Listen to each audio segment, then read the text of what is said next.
What's going on, guys? Welcome back to the Poker Channel. This is episode number 7. It's currently 10 a.m. on Saturday. Of course, Saturday is when the games get juicy. Couple updates since that last episode. I had a great week last week. I made a total of 7K. Now we're up around 8,000 on the trip, so headed in the right direction. Finally some momentum. I'll see you guys at the table. Guys, today's video is a little different. I'm ignoring all of the small pots, all of the pots that are played in a straightforward way, and I'm focusing on getting 3 hands to go over in depth. You might be wondering why there's a lizard on the screen randomly. Well, I just played for an hour and a half, and now we're on a break, and this is my spot. We are an hour and a half into the session so far, and currently up $1,800. It's not really anything new. An hour of play, up to $1,800 of the 2.5. That's what we do here. If you really like this content, obviously a great start to the session so far. And we got some music in the back. But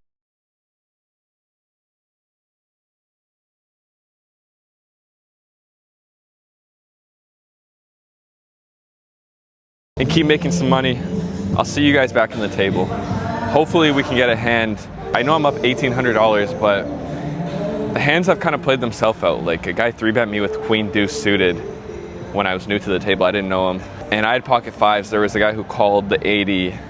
It was 60 more for me to call. I called and hit a set, and he hit 2 pairs. So we just scooped like 700 from him pretty early. And then from there, it's been a bunch of small pots. So nothing too crazy yet. Still looking for those hands of the day. Let's go get them. Well guys, after a bunch of play, we finally get our first hand to go over. We look down at King Queen of spades in the big blind. There's a loose cutoff recreational player who opens to $30. Small blind, same sort of player type, makes the call. And the action's on us in the big blind. We only have one option here with this sort of hand class, and it's to 3-bet. We're never going to be flatting suited King Queen here. We're not going to be flatting many suited Broadway cards. Going to be 3-betting all the hands like Ace-10 suited, Ace-Jack suited, Ace-Queen suited, Ace-King off and suited. Ace-Queen off is good enough too. King-Queen off is good enough to get in here as well. If you want to look at the solver, you can see exactly the range that's supposed to be 3-betting here. And when there's an extra call, I like to get a little bit extra aggro.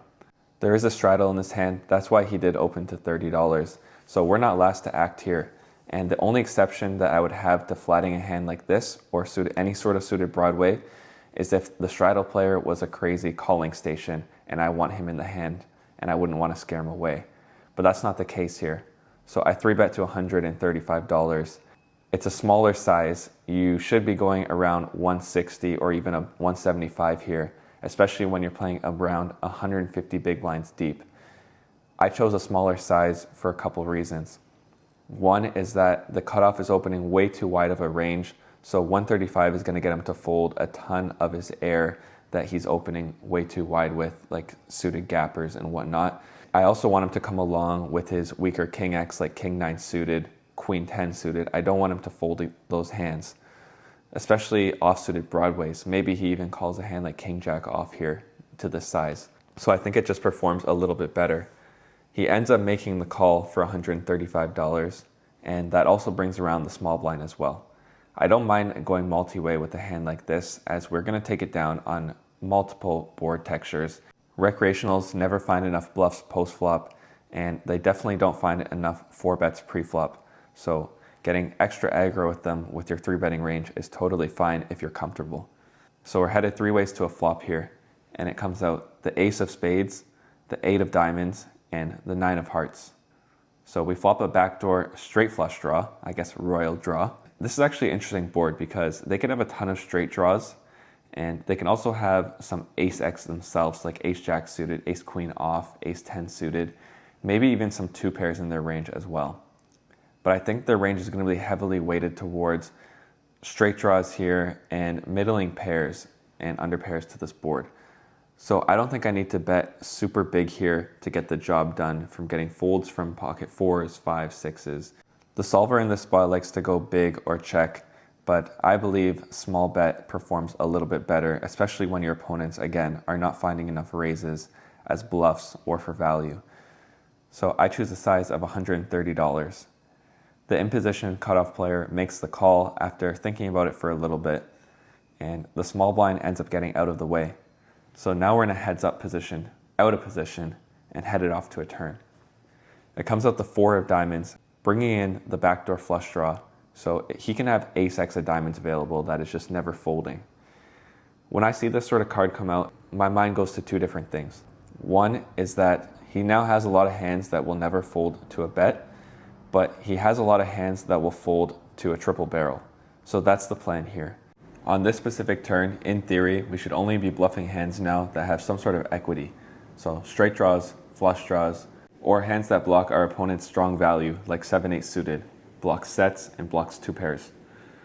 But I'm gonna go for the exploitative route here.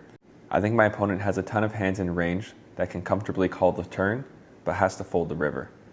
These sort of hands look like Jack 10, Queen 10 of diamonds, weak Ace-X of diamonds, 9-X of diamonds, and even some hands like Ace 10 suited or Ace Jack offsuit will 100% fold by the time I get to river and jam all in for $1,000. So that is my plan, and I bet $350. I think this is the perfect sizing to get open-ended straight draws to call one more time. I think his weaker Ace-X is indifferent here between calling one more time and folding. I think sometimes he comes along and sometimes he folds. Of course, Ace-X of diamonds will come along.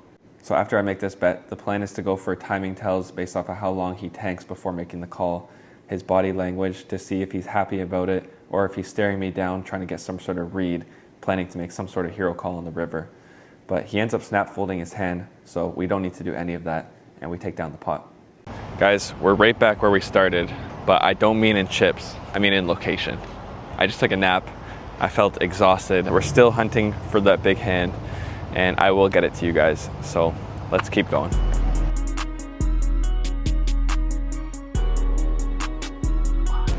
Alright guys, just finished a 9-hour session. My phone was at like 20% for the last like 3 hours.